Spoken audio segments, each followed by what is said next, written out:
Turn with me to James chapter 3. James chapter 3.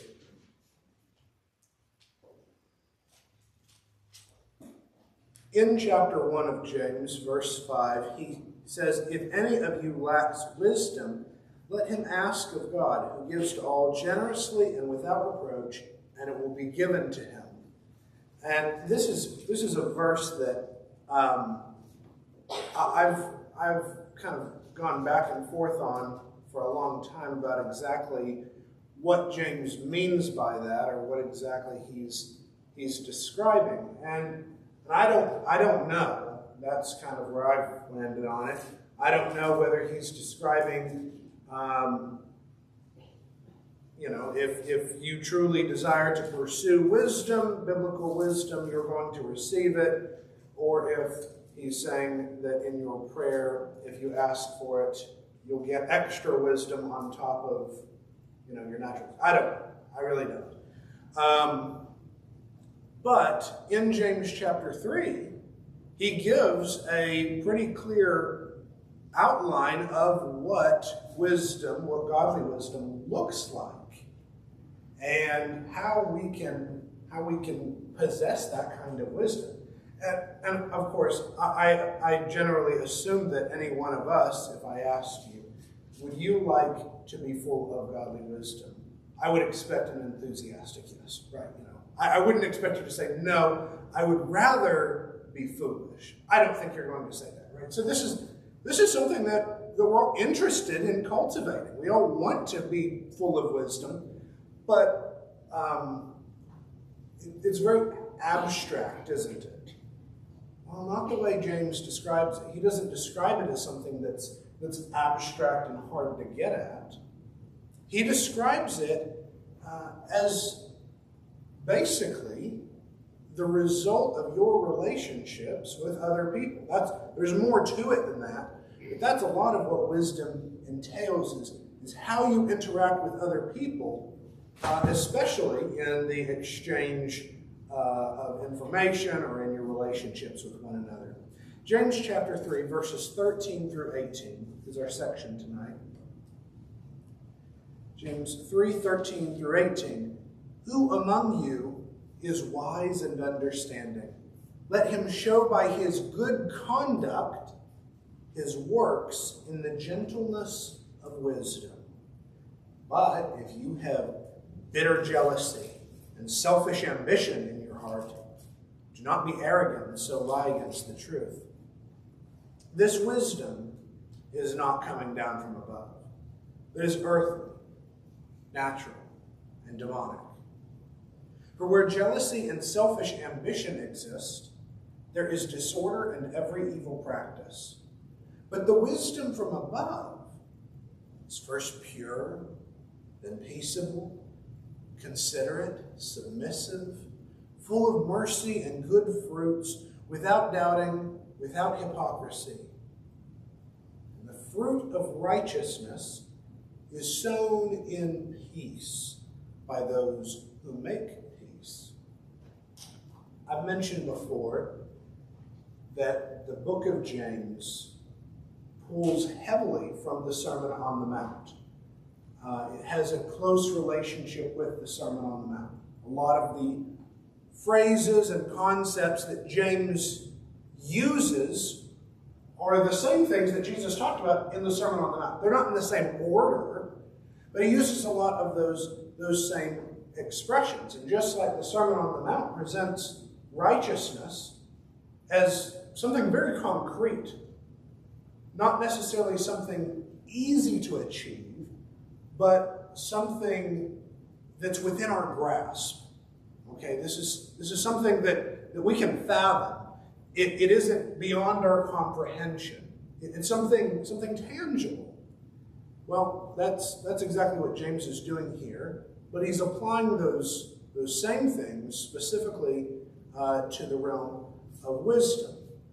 In verse 13, he lays a very foundational point. Verse 13, demonstrate your wisdom with your everyday life. It doesn't require some special circumstance for you to demonstrate your wisdom.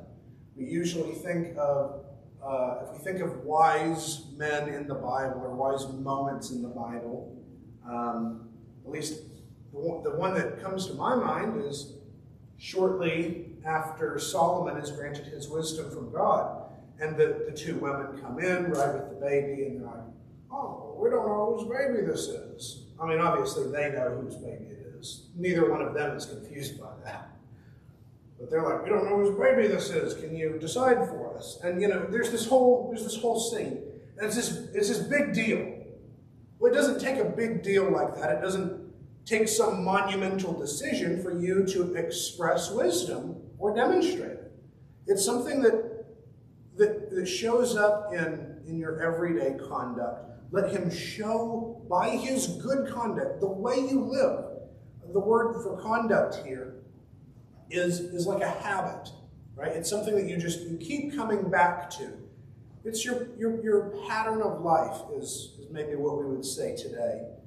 And it's not, you can't just claim to be wise.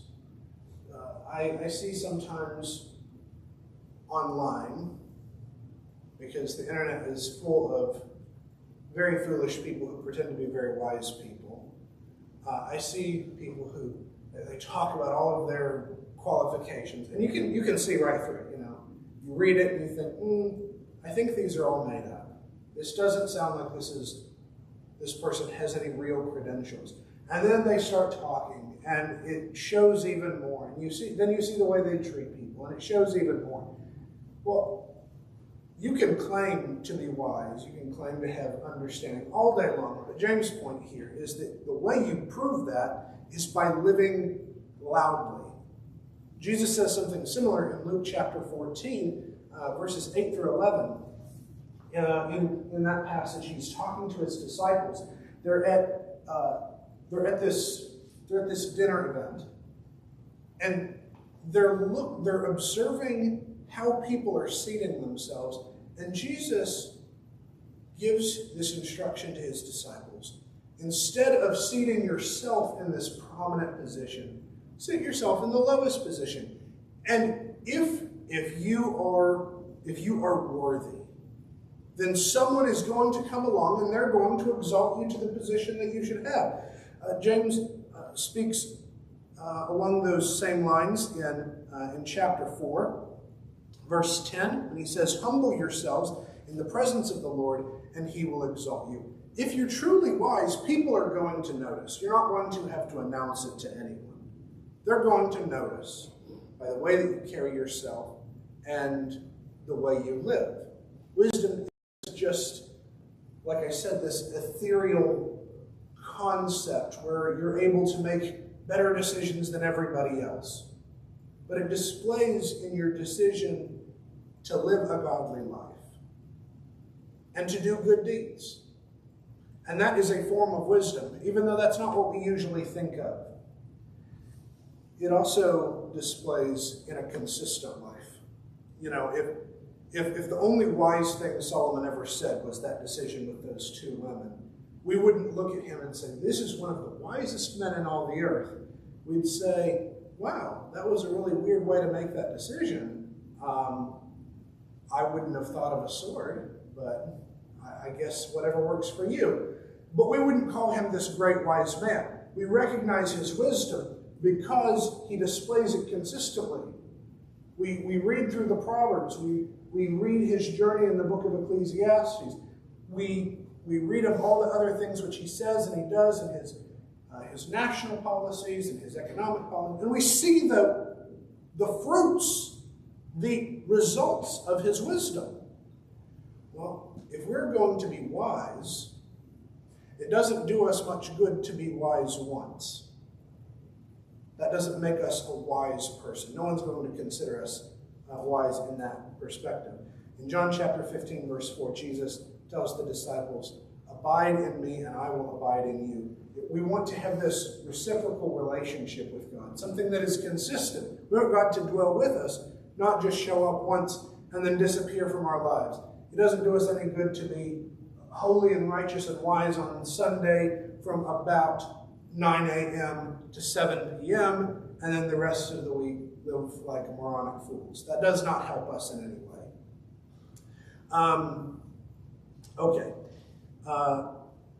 Verse 14. But if you have bitter jealousy and selfish ambition in your heart, do not be arrogant and so lie against the truth.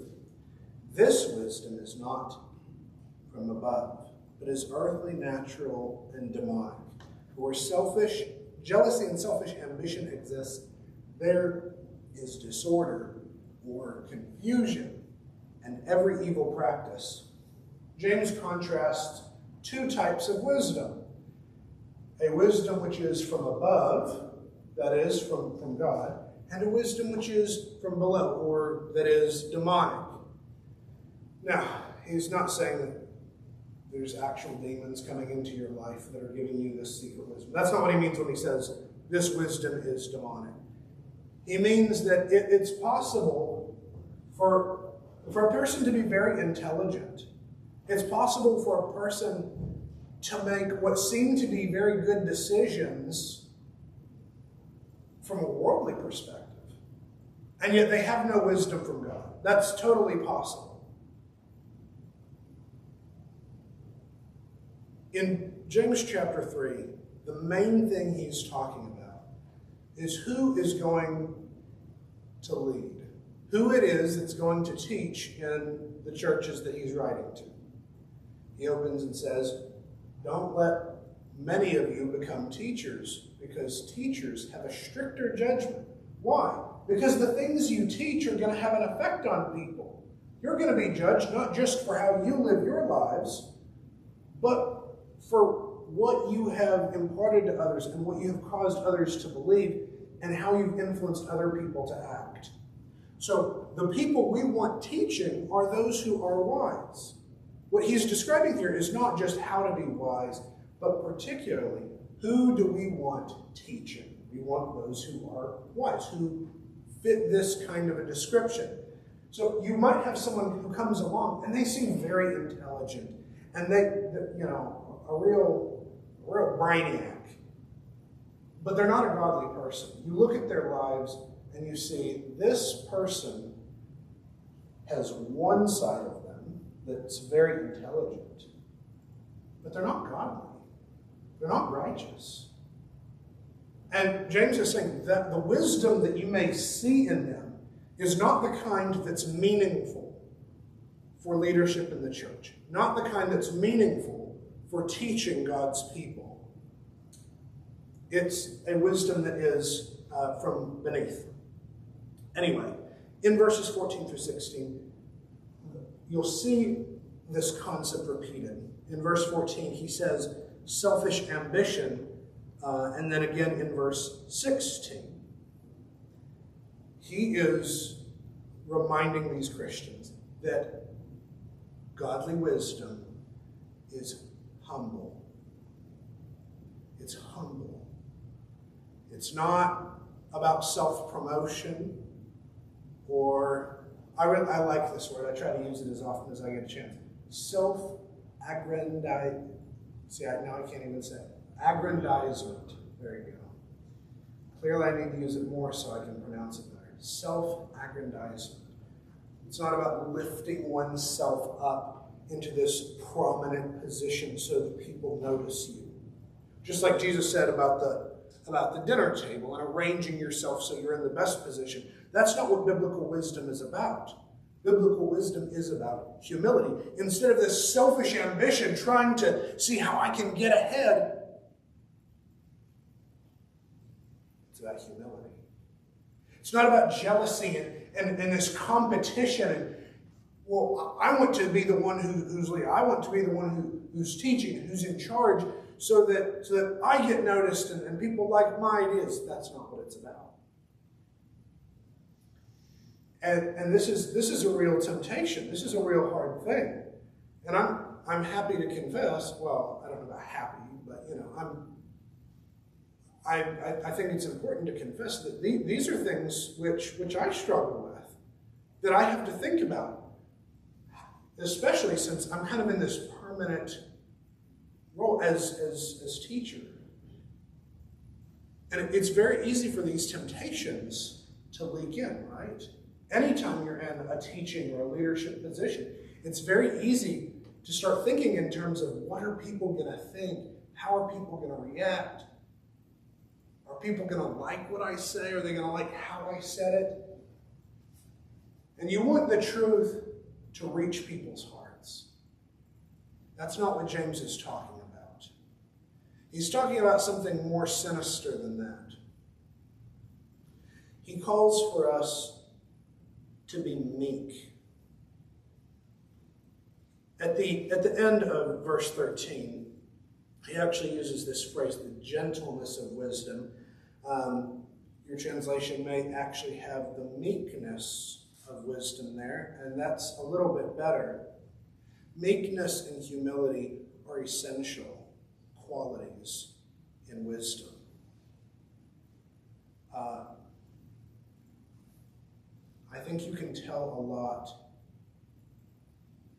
about how wise a person is by how willing they are to listen to other people. Someone who is wise is someone who can listen. It's someone who's humble, someone who's meek. It's not about whether or not they're right. They are willing to listen to someone else who they may think is completely wrong. Have you ever, I know you have. You've met people who are as wrong as the day is long. And they still find a way to voice their opinion every time. And maybe they're wrong about everything. And they always find a way to voice their opinion. And it's easy to get in the habit of just tuning them out and shutting them down every time. It takes a lot of wisdom and humility to hear someone like that out and let them speak. You may already know that what they're going to say is ridiculous. But there's a kind of humility in being willing just to listen to someone. And that's part of what James talks about here. He talks about having this humility, not jealousy, not trying to get ahead of other people, not trying to prove ourselves better than other people, but treating others fairly. Verse 17 is really one of my favorites here. The wisdom from above is first pure, then peaceable. It is considerate. It is submissive. It is full of mercy and good fruits. It's without doubting, without hypocrisy. Now, these things all overlap just a little bit with each other. But you'll notice that the second thing that's mentioned here, peaceable, is also mentioned in verse 18, right? Verse 18, the fruit of righteousness is sown in peace by those who make peace. I mentioned that James alludes a lot to the Sermon on the Mount. And I hope you see the connection here to the Beatitudes, when Jesus said, "Blessed are the peacemakers, for they shall see God." The wise man, the wise person, is one who does not just accept peace, accept terms of peace, but someone who makes peace. And making peace also requires a lot of humility. It is true. It is universally true. It doesn't matter what kind of conflict you are talking about. No conflict will ever end. Peace can never be achieved until one person puts down their weapon. One person has to be the first one to stop fighting. Or argue. Yes, I mean, there are plenty of types of conflict. But every kind of conflict, someone has to stop first. And that's hard. Because that makes the person who stops, who puts down their weapon, who stops arguing, who stops whatever kind of conflict it is. I assume we're not, pulling pistols on one another and having duels in the parking lot. But if we're having a verbal conflict, and I'm trying to make peace, that means I have a responsibility to stop first. And that's really hard. There's a word that James uses in verse 17. It's one of my favorite Greek words. It's very hard to translate. And every single translation has something different, so I'm not going to try to pinpoint which one it is, because your translation probably says something different than mine. But this particular word refers to the quality of a person who's right. They are completely right, and they know they're right. And they cede that. They waive their own right for the sake of peace. And that's such a hard thing to do. If you get into an argument with someone, and they are showing themselves to be very foolish, you can stoop to that same level and continue arguing with them. You can do that. Or you can show wisdom and stop. And I'm not saying that there's never a correct time to fight battles. There are times that you need to pick up your weapons, metaphorically, I mean. There are times to do that. Proverbs 15:18 says, "A hot-tempered man stirs up strife, but the slow to anger quiets a dispute." James talks about purity. He talks about peaceability. If we're going to have that kind of wisdom, we can't be the kind of people we definitely can't be the kind of people that start fights. There are people who are the kind of people that start fights. And that is foolish. That is not this kind of wisdom, that's certain. If you're the kind of person who picks fights and starts fights, that is not biblical wisdom. But instead, be the kind of person who's willing to listen, who is persuadable. In my translation, we have both considerate and submissive. I want you to see that this is the kind of person who will probably be accused of being a doormat. I'm not telling you to just be a doormat and never stand up. But that's the kind of thing, if you exhibit biblical wisdom, people are probably going to accuse you of that. And then biblical wisdom will mean that when you get accused of that, you turn the other cheek, okay? Right? Because you are you're doing these things consistently, right? He mentions at the end of verse 17, without doubting and without hypocrisy. You have to be sincere. It doesn't do you any good for yourself or for anyone else, but especially for yourself. It doesn't do you any good to pretend to be something you're not, to pretend to be someone you're not. If you're going to claim to be a follower of the Lord, you have to be sincere about it. Now, that doesn't mean that it isn't insincere to claim to be a follower of the Lord, but sometimes you sin, sometimes you stumble. Well, obviously, we're all going to sin and we're all going to stumble. That doesn't make you an insincere person. What are you seeking? What are you making your habit, your pattern of life? What is your conduct, as we saw in verse 13? These are the kinds of attitudes throughout this whole passage. All of these things equip you to deal with conflicts, which is the main area where wisdom displays itself.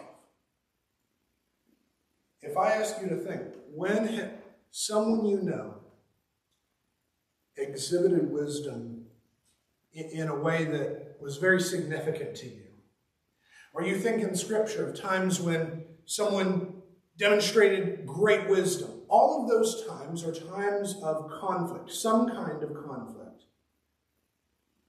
And all of these characteristics are how you deal with conflict, how you deal with other people, how you think through issues that come up, how you process information. That's what wisdom is. It's how all of these things fit together. And a lot of these are just basic social skills, or they should be, in learning to interact with people and respect people, to treat people fairly, to be honest, to be humble.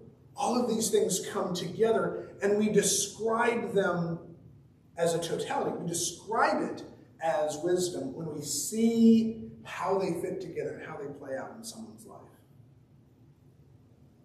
Wisdom isn't something that you can just claim to have. It's something that is proven by your actions. It's something that other people are going to notice. And maybe they'll comment on it, maybe they won't. Maybe they won't even use the word wisdom in their thoughts. I promise they'll notice. They'll notice because they will be more willing to listen to you. They'll notice because they will come to you for advice. They'll notice because when there's a conflict and they need help sorting things out, they'll ask you to help mediate or resolve things. Why? Because that's what wisdom is. And so if you show those things, then people are going to bring you in. Now, James is talking here specifically to teachers. That's his main audience in this particular passage. But I want to look at Ephesians 5, verse 15 very quickly. And I want to look at this very quickly because I hear a phrase come up sometimes. I hear a phrase come up sometimes where we'll be talking about some matter in Scripture, and I might hear someone say something along the lines of, well, it's unwise, but it isn't sin. And I don't think that's a helpful thing to say. Or that something would be wise or would be more wise, but it's not required. And again, I don't think that's a helpful thing to say. Ephesians chapter 5, verse 15, Paul encourages the Christians in Ephesus. Therefore, look carefully how you walk, not as unwise, but as wise, redeeming the time, because the days are evil. He's saying, you've only got so much time on this life, on this earth, in this life. And you should use it wisely. Because you're a Christian. Not because you're a leader in the church. Not because you're an elder. Not because you're a deacon. Not because you want to be one of those extra special Christians. They're not actually extra special. But in case you got that idea in your head, that's not who's supposed to be wise. All Christians should be wise. That's what God wants. He wants us to be wise. And if something is wise, then, okay, if you want to get into an argument about whether it's required or whether something's sinful, I suppose you can have that conversation, but that's not one that I'm interested in participating in. Because I would rather see what is wise and how can I pursue that, and what's unwise and how can I avoid that. What's holy and righteous, and how can I seek after and fill my life with those things? James may be talking to Christians or to teachers, but those are not the only ones who are expected to be wise. And this wisdom is not something nebulous. It's not something abstract. It's something extremely practical that we can grasp and we can understand, at least in all the little constituent parts. And these are things, if I'm going to say something very, very blunt here. If you're having a conversation this week with someone stupid and you're getting frustrated, think about these things. And think, okay, maybe this person is incredibly stupid. Maybe you're talking to someone you just can't stand. I'm not saying it's right for you to feel that way, but sometimes we feel that way about people, right? Okay, well, if you're having one of those conversations, think to yourself, what can I do to show wisdom in this interaction? Can I listen to them where I might otherwise ignore them? Can I be right and not say anything? That's hard. Biting your tongue when you know you're right. That's hard for me. Maybe it's easy for you. I need to grow in my wisdom. Think about these things. These are, like I said, these are very practical things. And of course, not just exercise humility toward others, but seek to make peace between yourself and the people that you meet, the people you interact with. I hope all of you have a good week, and I pray that you all make very wise decisions and not foolish decisions. And I pray that the Lord is with you all this week and every other week. If you have any need, please come while we stand and sing.